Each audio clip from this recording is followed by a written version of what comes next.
Bonjour Xavier Bertrand. Bonjour. On vient d'en parler dans le journal face à la polémique autour de l'affaire dite McKinsey. Une conférence de presse s'est tenue hier par les ministres Amélie de Montchalin et Olivier Dussopt qui ont affirmé « Il n'y a rien à cacher, les règles de commande publique ont été respectées. Êtes-vous convaincu ?» Absolument pas. Pourquoi ? Parce qu'ils n'ont pas été convaincants. Et puis celui qui était assis à ma place hier face à vous dans ce studio, Bruno Le Maire, était loin d'être convaincant non plus.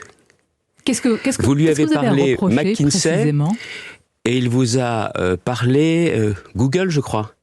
Bon, il ne s'est pas trompé par hasard. C'est tout simplement parce que sur le dossier McKinsey, ils ne sont pas à l'aise, parce qu'ils ne répondent pas aux questions. Et pour ceux qui ont eu l'occasion de le voir, dimanche dernier, M. Macron, candidat à la présidentielle, président sortant, s'est emporté, énervé sur ce sujet, en disant si quelqu'un a quelque chose à reprocher, qu'ils aillent au pénal. Mais la question, elle est quand même que l'exécutif, que le gouvernement, que l'État doivent rendre des comptes. Si le Parlement, si le Sénat, le sénateur Bazin, président de la commission d'enquête, la sénatrice Assessi, qui est justement celle qui est la rapporteure de ce texte, ont posé les questions, c'est les parlementaires qui ont droit aux réponses, et donc l'ensemble des Français. Prenez ce qui a été dit hier, il va donc y avoir maintenant une charte de déontologie, c'est bien cela ? C'est bienvenu, non ? Ah bon, il y en avait besoin ? S'il faut mettre de la vertu aujourd'hui, c'est donc qu'il n'y en avait pas suffisamment hier. Il y a plusieurs questions qui sont posées sur ce dossier. Comment est-ce que, alors les Français comptent leur argent, pourquoi l'État, lui, ne compte pas son argent ? Quasiment 1 milliard d'euros dépensés en 2021. Sur plusieurs cabinets de conseil. Sur plusieurs cabinets de conseil, vous avez raison, dont 3 principalement, dont McKinsey. Et donc on doit aussi savoir, selon quelles règles a été choisi prioritairement ce cabinet McKinsey, qui a accompagné la Macronie depuis des années et des années. Une précision, les dépenses engagées par l'État avec McKinsey en 2021 représentent environ 5% en matière de conseil, 5%. Difficile de dire qu'il y a une dépendance à ce cabinet, non ? Vous savez, 1 milliard d'euros, pour celles et ceux qui ne comptent pas en milliards, en centaines de millions, qui comptent les euros tous les mois, ça représente beaucoup, ils ont raison. Ça va être plusieurs dizaines de collèges, par exemple 1 milliard d'euros, voilà ce que ça représente. Et je ne vous parle pas de nombre d'équipements médicaux que ça peut aussi représenter. Non, il ne faut pas aussi raisonner comme cela. La question, c'est donc 1. Comment les cabinets ont été choisis ? 2. Est-ce que c'était utile ? Je pense que non, parce que nous avons aujourd'hui des fonctionnaires d'État qui peuvent apporter cette expertise et qu'on a mis de côté pour faire le choix de ces cabinets. En plus, regardez, les cabinets sont intervenus sur la stratégie vaccinale. On a connu au départ, comme d'autres pays, mais au départ, du retard. Visiblement, ils n'ont pas été efficaces. Sur la question des masques, on a vu comment ça s'était passé. Donc je pense qu'aujourd'hui, il y a une défiance vis-à-vis de l'État, vis-à-vis des fonctionnaires d'État. Mais est-ce qu'elle n'est pas ancienne, M. Bertrand ? Selon le gouvernement, c'est entre 2009 et 2019 que l'emploi des cabinets de conseil a atteint son apogée, notamment lors de la réforme, devinez qui ? De l'université de Madame Pécresse. Que répondez-vous ? Je sais pas, ils sont pas remontés non plus à Édouard Balladur, à Georges Pompidou, non pour... Mais pourquoi il dit ça ? Mais tout simplement parce qu'ils sont pas à l'aise sur cette question. Après, il y a aussi un autre point qui est très important, et là où il faut avoir une transparence complète. Il y a eu, paraît-il, des études pro bono, c'est-à-dire gratuites, exercées par ce cabinet McKinsey. Pour qui ? Pour l'Élysée. Non mais attendez, il y a parfois des études qui sont gratuites et d'autres qui sont facturées. On doit avoir une transparence totale. Je ne me contente pas des explications qui ont été données hier. Et donc, qu'attendez-vous ? C'est important ce que vous dites, qu'attendez-vous ? Quelle est la suite ? Si vous ne vous contentez pas d'une explication hier à travers une conférence de presse, quelle peut être la suite à donner ? Qu'on réponde clairement aux questions posées, devant les parlementaires pour commencer, et donc devant les Français. Nous sommes à 10 jours du premier tour. Comment vous imaginez ces réponses-là ? Ça peut être possible tout de suite, parce que vous savez, il y a une très grande confusion des genres. On a aujourd'hui beaucoup de ministres qui interviennent. On ne sait pas s'ils interviennent en tant que ministres ou en tant que soutien, porte-parole, relais du président de la République. Vous voulez dire qu'hier, à ce micro, Bruno Le Maire n'était pas à sa place à vous entendre en ce moment ? Quand j'ai entendu Madame Borne, ministre du Travail, en exercice, venir expliquer ce qu'il fallait avoir compris des déclarations de M. Macron sur le RSA, vous ne trouvez pas qu'il y a confusion des gens ? Si je vous dis cela, c'est parce qu'on a besoin d'une clarté démocratique. Et le fait aussi que le président de la République sortant ne veuille pas cette confrontation, ce débat d'idées, c'est ça qui crée la confusion permanente. Mais pour celui dont vous parlez, qui était justement hier à votre place, c'est-à-dire le ministre Bruno Le Maire, lui, il tacle l'opposition. Il dit que vous n'avez rien d'autre que McKinsey à vous mettre sous la dent et que c'est l'amertume qui vous vous fait dire cela aujourd'hui, que vous balayez les sujets de fond, Xavier Bertrand? Je vous connais, je pense que nous allons parler de l'autorité, du retour de la sécurité avec le programme de Valérie Pécresse, qu'on va parler du travail et du pouvoir d'achat, que nous allons certainement aussi parler d'une autre forme de gouvernance avec les territoires, tout ce qui est au cœur du projet de Valérie. Et je le vois bien, s'ils disent cela, c'est parce qu'ils ne veulent pas parler du bilan. Une élection présidentielle, quand vous avez un sortant, on doit avoir une opération vérité sur le bilan. Ils l'évitent, parce qu'ils ne sont pas à l'aise, et on les comprend. Et s'il y a une telle colère qui est aujourd'hui présente dans le pays, c'est aussi à cause du bilan de ces 5 dernières années. Quand vous dites colère, c'est important, parce que quand on regarde les sondages, il est vrai, on le précise à nos auditeurs, ce n'est qu'une photographie à l'instant T. Malgré tout, le président candidat reste très haut. Est-ce que vous y voyez un signe, ou est-ce que pour vous, il est surévalué? Je ne sais pas ce que veut dire surévalué, mais ça fait des années, dans une région populaire comme les Hauts-de-France, mais aussi en parcourant la France, que je vois que pour beaucoup de Français, c'est un président qui était loin d'eux, qui ne comprend pas leurs problèmes, qui était à l'origine de la crise des Gilets jaunes, et qui semble pas seulement lointain. Certains disent, il nous comprend pas, mais aussi, c'est pas un président pour nous, c'est un président contre nous. Oui, mais dites-moi, quand vous parcourez ces mêmes régions, que disent-ils de votre candidate? Ah mais attendez, si vous voulez me faire dire que si nous avions voté, en fonction des sondages que vous me dites la semaine dernière, dimanche dernier, je pense que nous n'aurions pas été au second tour. Je vous le dis très clairement. Parce que vous pensez que dans 10 jours, vous le saurez? C'est pour ça que je m'engage. C'est pour ça que je continue à m'engager, c'est pour ça que je serai dans les Côtes-d'Armor, je serai demain dans la Sarthe, je serai dans la Somme, et que je continuerai jusqu'au bout, comme Valérie Pécresse le fait, parce que je sais aussi plusieurs choses. C'est une élection sans pareil, complètement hors norme. Vous avez vu les variations d'un candidat à l'autre? En 10 jours, M. Macron a perdu 6 points. Il y a des candidats qui sont montés très haut, qui sont descendus très bas. Et la fois dernière, en 2017, 20% des Français qui sont allés voter ont pris leur décision le dernier week-end. Quand on avait les enquêtes en disant, regardez aux États-Unis, c'est un tiers des gens qui sont décidés au dernier moment, on s'est dit, c'est les États-Unis. Cette fois-ci, je suis sûr que beaucoup de Français prendront leur décision dans les derniers 8 jours et peut-être même le dernier week-end. C'est la raison pour laquelle il faut intensifier cette campagne et de montrer, c'est pas seulement intensifier la campagne pour la campagne, votre question était très juste tout à l'heure, c'est de montrer que si l'on veut tourner la page d'Emmanuel Macron, c'est la candidature de Valérie Pécresse qui incarne cet espoir. Monsieur Bertrand, vous n'avez cessé de répéter depuis le début de la campagne que la seule alternative plausible à Emmanuel Macron, c'était Valérie Pécresse. Aujourd'hui, elle se bat pour la 4e place de la présidentielle et celle qui fait montre d'une résistance réelle, c'est Marine Le Pen. Est-ce que le scénario de son accession à l'Élysée est plausible aujourd'hui? Tout peut arriver dans cette élection. Tout peut arriver. Tout peut arriver dans cette élection, je vous l'ai dit. Il y a tellement de Français mécontents, il y a tellement de Français qui veulent aujourd'hui tourner cette page, et puis surtout qui veulent retrouver de l'espoir pour eux-mêmes et pour leurs enfants. Mais vous estimez que vous n'avez pas de responsabilité dans cette colère? Attendez.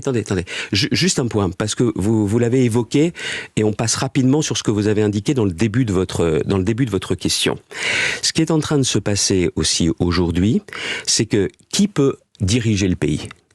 Et là, je pense qu'il y a 2 forces de gouvernement. Il n'y en a pas 3, il n'y en a pas 4, il y a 2 forces de gouvernement. Il y a M. Macron, la République en marche, et il y a Valérie Pécresse, les Républicains et les centristes et nos alliés centristes. Sauf que beaucoup de vos électeurs ne font plus la différence. Pour l'instant, vous avez raison, nous n'avons pas réussi à transformer la colère qu'il y avait dans le pays en espoir et le fait de se dire que c'est Valérie Pécresse qui a le projet. Je ne dis pas cela, monsieur Bertrand. J'ai pas fini sur... Il n'y a pas que la candidate. Il y a aussi l'équipe autour. Oui, il y a du solide autour de Valérie Pécresse. On vote pour une femme ou un homme, c'est ça la 5e République? Oui, d'accord, mais aussi l'équipe, la capacité à mettre en œuvre le projet. Il y a aujourd'hui, vous le savez, celles et ceux qui étaient engagés dans le Congrès, il y a aussi d'autres talents dans notre famille politique, que ce soit Bruno Retailleau, Annie Genevard, Damien Abad, il y a plein de talents. Et nous sommes Xavier Bertrand, quel que soit laissez-moi finir. La diversité de cette équipe, vous croyez que ça parle? Je crois. Non, mais vous croyez que ça parle véritablement aux électeurs? Pardon. Oui. L'équipe, oui. Et je le vois notamment dans les déplacements sur le terrain. Valérie s'engage, on continue, nous aussi, à faire campagne à fond. Et puis, il y a aussi autre chose. Qui sera capable d'avoir une majorité parlementaire pour pouvoir mettre en œuvre ce projet? Pas dans 5 ans, dans les 100 premiers jours. C'est un tout, une campagne présidentielle et une équipe présidentielle. Avec une candidate, Valérie. Bien, vous pensez pas que quelqu'un vous manque dans cette équipe? Oh, je vous vois venir. Vous. Ah bah, je crois que vous le voyez peu, surtout. Vous auriez aimé avoir ce soutien. Non, moi, je pense que quand on parle d'une équipe, le plus important, c'est un ancien président de la République qui pèse encore très lourd sur sa famille. Nicolas Sarkozy, pas de signe. Il ne viendra pas non plus au meeting dimanche. Le non-soutien en dit beaucoup. Laissez-le libre. Vous savez que c'est un qualificatif qu'il aime bien. Il a publié un livre. Et puis vous avez aussi Valérie Pécresse, qui est une femme libre. Le mouvement qu'elle avait créé s'appelait Libre. Ils sont tous les deux libres. Elle est en campagne. Elle trace sa route. Chacun voit midi à sa porte. Chez les LR, Xavier Bertrand, vous en êtes à espérer surtout qu'il n'apporte pas son soutien. Nicolas Sarkozy et Emmanuel Macron... Non, je ne crois pas à ça. Absolument pas. Il y a eu plein de plans sur la comète, et rappelez-vous, et ceux qui étaient bien informés, le marquis de source sûre, comme certains l'appelaient, avait dit que c'était un congrès des pompiers, qu'il allait faire sa déclaration. Et puis qu'à Toulouse, bien évidemment, tout ça, encore une fois, ce sont ceux qui ne savent rien et qui font les intéressants. La seule chose qui compte, vous voyez, on en parle un peu, c'est les Français qui nous écoutent, c'est... Et si c'est sa candidate à Bertrand, si c'est Valérie Pécresse, qu'est-ce que ça va changer pour moi? Et c'est ce que je veux vous expliquer aussi dans cette interview, parce que je viens pas pour parler d'autre chose que du projet de Valérie. Parce que justement, c'est ça l'important. Nicolas Sarkozy a pour habitude de dire, et vous le savez mieux que moi, qu'une campagne, c'est 2 ou 3 idées fortes. Si vous aviez ce matin 2 ou 3 idées fortes de Valérie Pécresse à mettre en avant, lesquelles choisiriez-vous? Le retour des peines minimum pour casser l'impunité qu'il y a dans le pays. Pour les récidivistes, mais pour celles et ceux qui agressent physiquement un policier, un gendarme, un pompier, un maire, 1 an de prison minimum. Pas d'aménagement, pas de sursis. 1 an de prison minimum, parce que les policiers avec qui j'en avais parlé dans le congrès, que nous voyons aujourd'hui, nous disent très clairement, avec ça, ils vont comprendre en face. Et celui qui cherche à tuer un policier, celui qui jette un cocktail Molotov sur une voiture de police avec l'idée de faire brûler pas la voiture, ceux qui sont à l'intérieur, c'est beaucoup plus, évidemment. Une autre mesure très concrète, le pouvoir d'achat. Si vous voulez régler les questions de pouvoir d'achat sans démagogie, c'est pas avec des chèques. C'est par le travail. Oui, mais il faudra attendre une probable augmentation des salaires de 10%, 3% dès juin. Avouez quand même qu'elle n'est pas la candidate du pouvoir d'achat. Laissez-moi vous expliquer, vous me demandez de vous expliquer. Une première mesure, les journées de RTT. Par votre travail, vous avez des journées de RTT. Elles sont à vous. Ce que propose Valérie Pécresse, c'est très simple. Et si c'est vous qui décidiez ce que vous en faites, vous les prenez pour du repos ou vous les faites payer pour du pouvoir d'achat en plus. Vous savez, encore une fois, chacun fait en fonction de ses besoins. Vous avez envie d'aménager votre maison, récupérer vos journées de RTT, vous les faire payer sans impôt, sans charge pour l'employeur. Ça, c'est du bonus et c'est quelque chose de très concret. Et sur la question des salaires, tiens, je vais remettre les pendules à l'heure. Ce que propose Valérie Pécresse, c'est très simple. C'est dès l'été, pas l'été à la Saint-Glinglin, l'été 2022, une baisse des cotisations retraite de 3% de cotisation retraite en moins, ce qui veut dire que quelqu'un qui sera à 1 400 € net par mois aura, sur l'année, à partir de juillet, 500 €. Vous savez, voyez qu'elle est passée cette idée. Oui, mais un journaliste lui a posé la question combien cela fait par jour. C'était 1 € et quelques. Voilà, ça donne un petit peu l'ampleur de cette mesure, Monsieur Bertrand. Quand ce journaliste pose cette question, j'aimerais bien l'inviter dans les Hauts-de-France, où il verrait qu'il y a, dans les Hauts-de-France comme ailleurs, des gens qui sont à moins de 10 € par mois à la fin du mois sur leur compte. Et que quand on me propose justement 500 € par an, plus de 40 € par mois, c'est ce qui fait la différence entre être dans le rouge et être dans le vert. C'est avoir la fin du mois qui commence plus le 10 ou le 15 du mois, mais qui se rapproche du 30 du mois. Parce que quand vous avez dans un pays des gens qui travaillent et qui n'arrivent pas à s'en sortir, c'est un pays qui va dans le mur. Et elle est là aujourd'hui, la France. C'est des gens qui ont perdu espoir, et c'est pour ça que dans le projet que nous portons avec Valérie Pécresse, il y a aussi un autre enjeu. Redonner confiance aux classes moyennes. Trop riches pour être aidés. Et oubliés d'ailleurs par beaucoup. Pas assez riches pour être... trop riches pour s'en sortir par eux-mêmes, trop riches aussi pour être aidés, mais qui n'arrivent pas aussi. Ce sont eux qui sont au milieu. Et encore une fois, ceux-là trouveront dans le projet de Valérie Pécresse le moyen de retrouver de l'espoir par leur travail, par l'accès au travail pour eux-mêmes et pour leurs enfants. C'est pour ça que je m'investis autant. Le quinquennat prochain, si nous ne voulons pas connaître une explosion sociale plus importante que celle que nous avons connue, ça devrait être le quinquennat des classes moyennes. Mais en vous écoutant attentivement depuis tout à l'heure, on va continuer de le faire avec Dimitri Pavlenko et Mathieu Bock-Côté. Je me demande ce qui vous empêche tout simplement de voter Emmanuel Macron au soir du premier tour, M. Bertrand. Parce que ce quinquennat... Qu'est-ce qui vous empêche? Vous aviez un argument. Ce quinquennat était un échec en termes de sécurité. Mais vous voterez, vous appellerez à voter Emmanuel Macron au premier tour. Non, moi je fais campagne pour Valérie Pécresse. Attendez, je vais jusqu'au bout du raisonnement. L'échec en matière... Comment a-t-il pu ne pas voir monter l'impunité? Comment a-t-il pu laisser la sécurité dans un tel état? Nous étions à Roubaix avec Valérie Pécresse, des braves gens qui vous disent on n'en peut plus. On veut pas que les enfants jouent dehors à certains moments, on n'a pas envie qu'ils soient au contact de dealers. C'est connu, c'est su.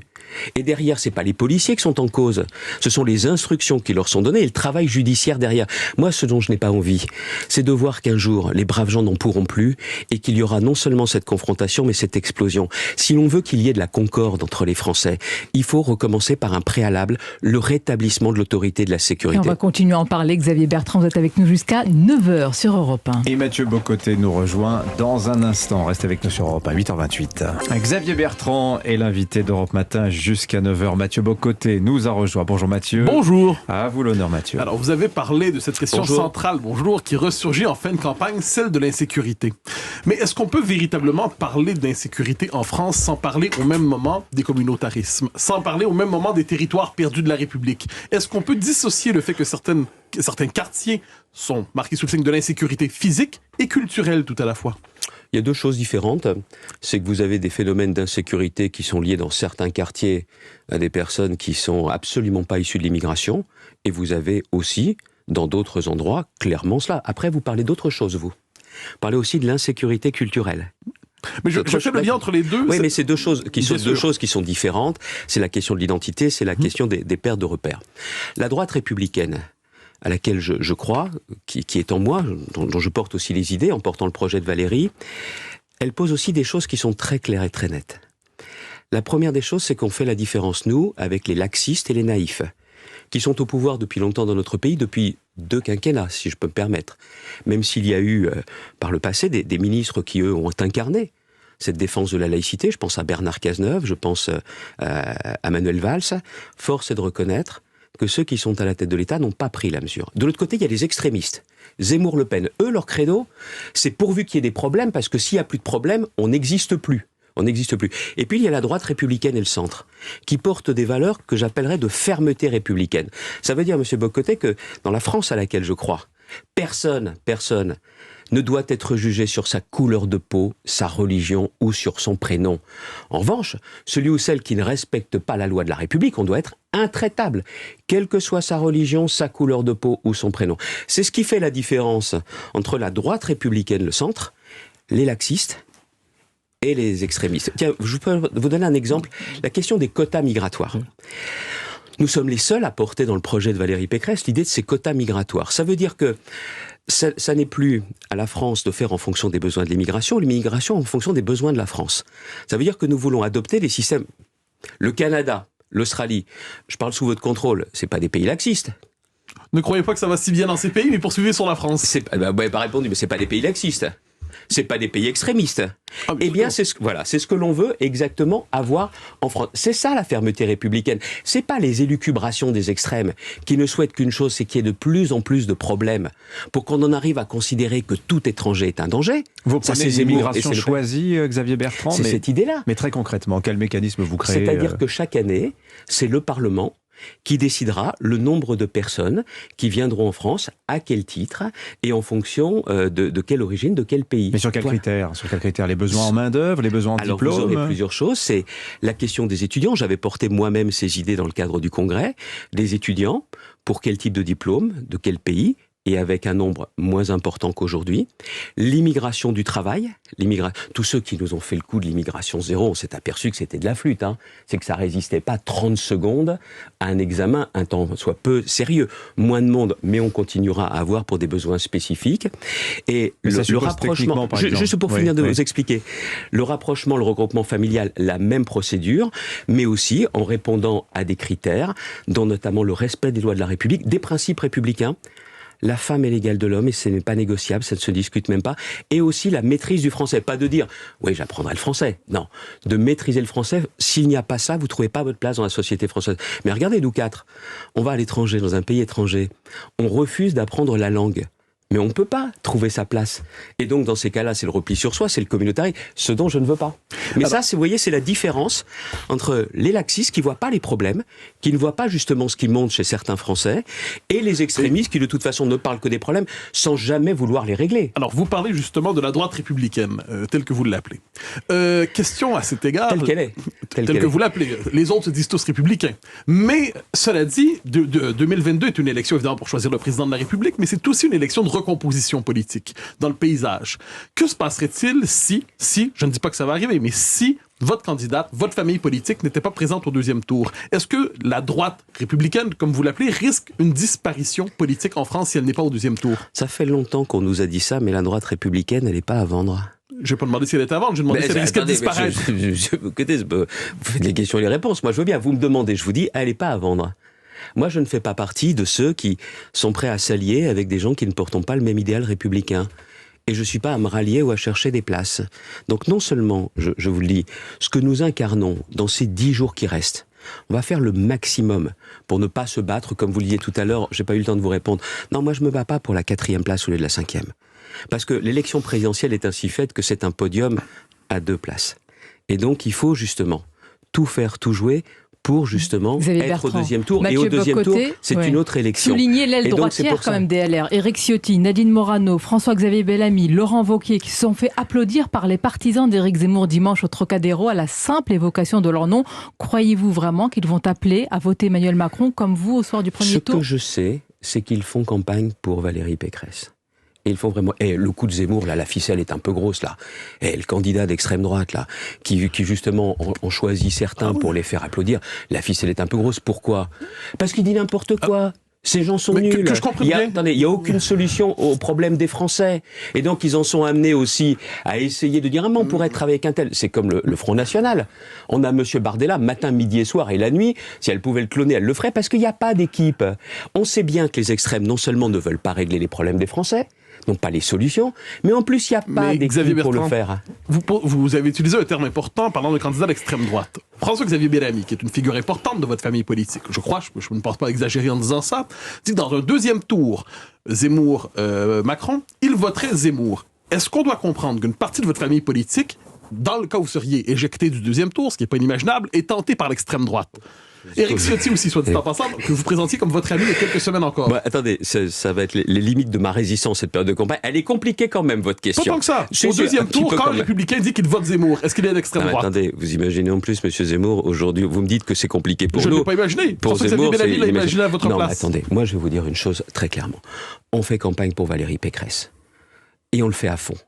En espérant sincèrement pouvoir bouger les choses, bouger les lignes, tant il y a de Français qui sont indécis. Vous êtes pris en étau, Xavier Bertrand. Sébastien Lecornu, je vous donne un exemple. Je ne suis même pas pris en étau entre monsieur Mathieu Bocoté et vous-même, pas du tout. Non, je veux vous dire, j'ai passé l'âge d'être pris en étau. Nous, c'est rien du tout. On vous parle surtout d'Emmanuel Macron et d'Éric Zemmour. Elle est là, ma conviction profonde.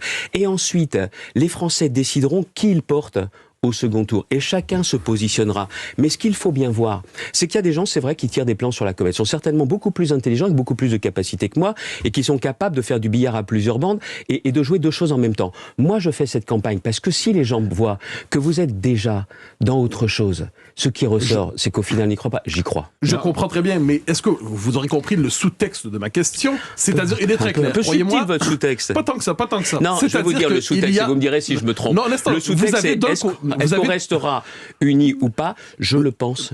On a cette capacité. Quand même le problème de Valérie Pécresse depuis le début de la campagne, selon certains, c'est une difficulté à lire la ligne politique qu'elle propose. Chose qu'on n'aurait pas pu vous reprocher de ce point de vue. Est-ce que la part manquante de cette campagne, ce n'est pas la ligne gaulliste sociale qui était la vôtre au moment de la primaire?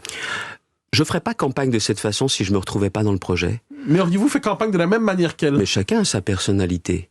Mais je vais vous dire, je parcourrais pas la France, les Hauts-de-France, si je n'y trouvais pas vraiment les ressorts auxquels je crois. Pourquoi je me bats tant pour les classes moyennes? C'est l'histoire de ma famille. Donc c'est pour ça que cet escalier social, j'y crois dur comme fer. Dans le projet de Valérie par le travail, il y a les réponses. Il y a aussi autre chose, la gouvernance française. La gouvernance française est devenue impossible, vous le voyez bien. C'est un homme seul, quasi seul, qui gouverne, Monsieur Macron, les ministres qui sont obligés d'écouter la radio ou la télé pour savoir ce qu'il a décidé.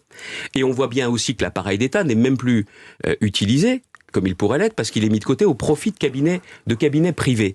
Ça peut pas continuer. Nous, ce que nous souhaitons, c'est une forme de révolution.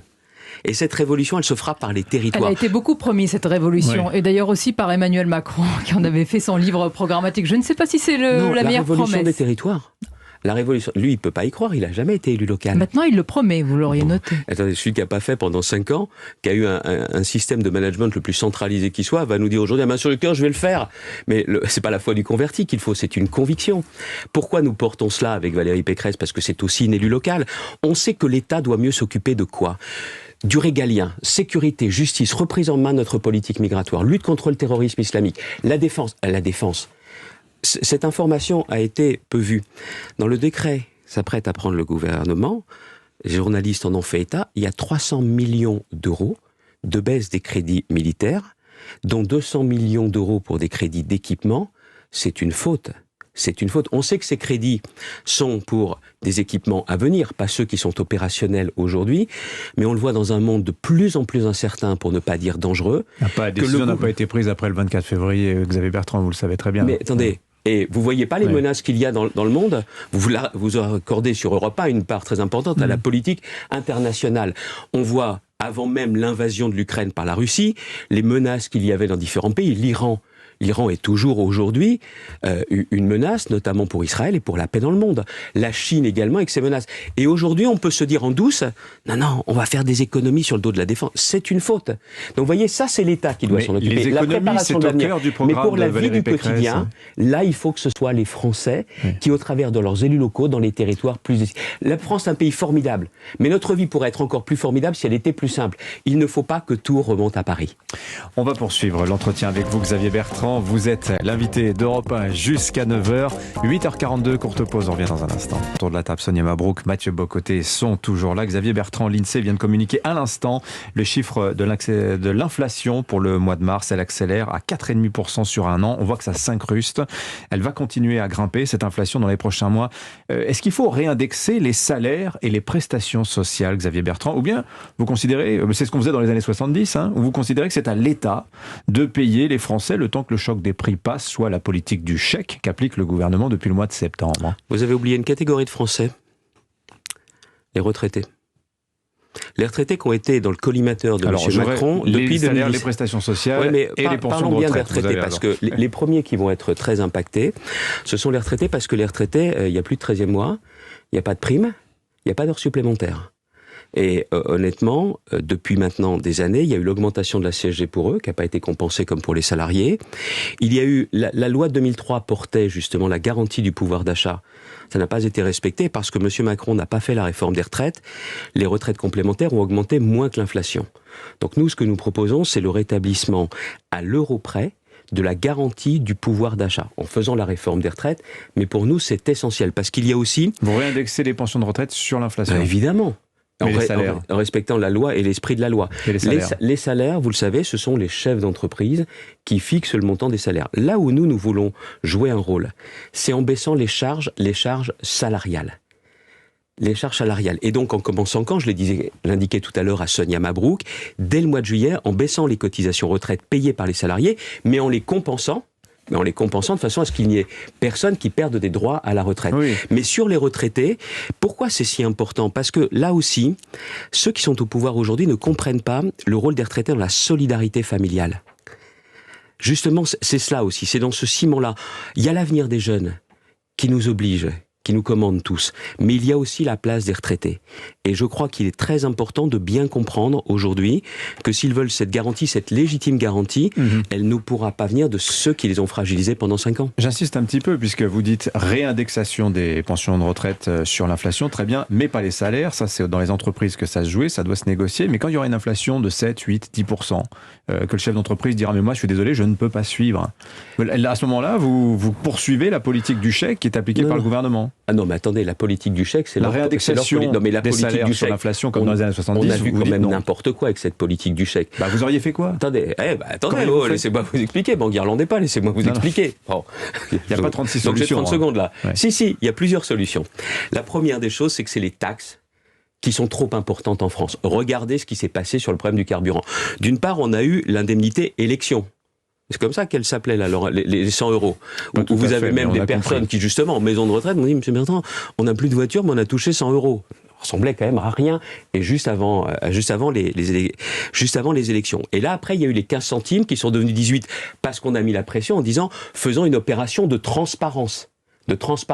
On est le pays où il y a le plus de prélèvements, notamment sur les carburants. Nous, ce que nous avons indiqué, et ce que nous voulons mettre en place, c'est une opération vérité. Parce que à chaque fois que le prix du baril augmente, l'augmentation à la pompe, c'est effet turbo, c'est tout de suite. Mais alors quand le prix baisse, à la pompe, c'est l'effet diesel. C'est beaucoup plus lent. Donc ce que nous voulons très clairement, c'est que l'État ne s'enrichisse plus quand les Français s'appauvrissent. Et donc les 18 centimes, est-ce que c'est le vrai chiffre? Je ne le pense pas, on aurait pu baisser davantage. Pourquoi au 1er avril? Mais vous soutenez l'idée d'une baisse de la TVA ou de la TICPE sur les carburants, comme le fait par exemple Marine Le Pen? Vous reprenez cette proposition? Certains, pardonnez-moi, disent que c'est plus lisible et même plus significatif. Non. Quand il y a une crise notamment comme celle-ci, je le dis très clairement, tous les taxes qui sont perçues en plus doivent être reversées sous la forme d'une baisse de carburant, comme c'est le cas L'État, aujourd'hui. ce gouvernement, l'État se défend de ce que vous dites, hein, Xavier Bertrand, dit qu'il n'y a pas ce différentiel-là que vous êtes en train de 15 à souligner. 18 alors, tout à coup ? Pourquoi ça arrive seulement à la fin parce qu'on a mis cette pression ? Et puis pourquoi ça s'arrête fin juillet ? Vous n'allez pas me forcer à faire si vous l'explication partez- technique, si parce vous que ça va être partez- long, mais c'est expliqué. Si vous partez en vacances au mois d'août, et tant pis pour vous, tous les trois. Ah là, si vous êtes des Haussiens, ça va s'arrêter fin juillet, et donc vous, au mois d'août, vous ferez le plein pot. Oui. Soyons sérieux. De toute façon, la transparence et la vérité, ça n'est vraiment pas leur marque de fabrique. Non, mais Or, c'est une Xavier exigence Bertrand, démocratique. C'est une question importante parce que la philosophie derrière, c'est est-ce que vous considérez que c'est à l'État d'être la nounou des Français, le temps de la crise, on va prendre sur les finances publiques pour que le choc passe, ou bien vous dites, eh bien pourquoi réactiver des choses qu'on avait oubliées, hein. Je pense notamment à cette réindexation des salaires sur l'inflation, hein. Vous avez vu de quoi on parle, il y a des gens qui parlent d'économie de guerre, beaucoup d'économistes commencent à parler de cela. Non, on sent que là, les choses sont en train de bouger quand même. Vous voyez, ce que je viens de vous indiquer tout à l'heure, ça montre bien la différence de philosophie. Il y a la politique d'échec et la politique du travail. C'est par le travail qu'on peut s'en sortir, mais il faut que le travail paye. Et pour que le travail paye, nous avons un impératif, c'est la baisse des charges. La baisse des charges patronales, on a déjà fait un certain nombre, on veut continuer sur la baisse des impôts de production et la baisse des charges salariales. C'est ce que nous faisons On vous entend, aujourd'hui. mais c'est du Pourquoi long terme. Non, Xavier non, Bertrand. juillet, c'est pas ça qui va juillet nous 2022, permettre c'est de tout de payer suite. les factures. Non, non. Attendez, vous me dites ça à moi qui dans ma région, notamment à un moment donné, parce que l'État ne l'a pas fait, moi j'ai mis en place une aide au transport pour ceux qui doivent prendre leur voiture pour aller bosser. Un chèque donc. Ouais, pourquoi ? Parce que j'aide ceux qui bossent. Je l'ai dit tout à l'heure. Trop riches pour être aidés par les de classes votre moyennes, place, et pas assez riches pour s'en sortir par eux-mêmes. Je l'ai fait parce que je suis président de région et que l'État ne l'a pas fait. C'est ça la vérité. Et donc, dans tous ces phénomènes, moi je pense qu'il faut aussi aider ceux qui travaillent, les classes moyennes.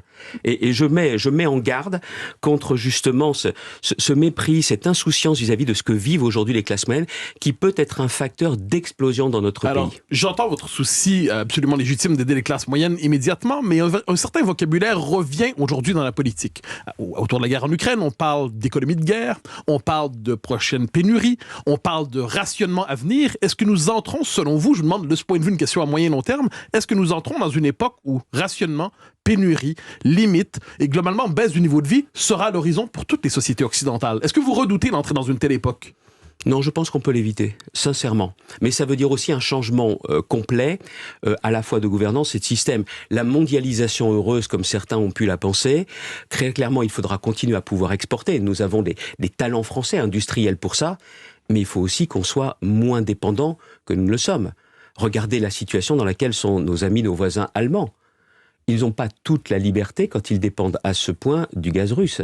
Nous, il nous faut ne pas mettre tous nos œufs dans le même panier à tous les niveaux. Donc ça veut dire qu'il va falloir aller beaucoup plus loin en termes de relocalisation. Pas seulement des grands discours en 2030, tout ira mieux, mais avec une baisse massive des impôts de production et aussi permettre aux Français de pouvoir se former sur ces métiers d'avenir. Et là encore, ça correspond tout à fait à cette République des territoires parce que les industries, les nouvelles usines, elles n'iront pas forcément dans le cœur des métropoles, mais elles peuvent irriguer l'ensemble du territoire. Nous plaidons avec Valérie Pécresse pour une politique de réaménagement du territoire français. Vous voyez, en plus, ça peut être un atout, très clairement, mais pour nous. Mais il faut arrêter la naïveté aussi. Il faut arrêter la naïveté parce que nous avons commercé avec beaucoup de pays qui ne respectent pas les mêmes règles que nous.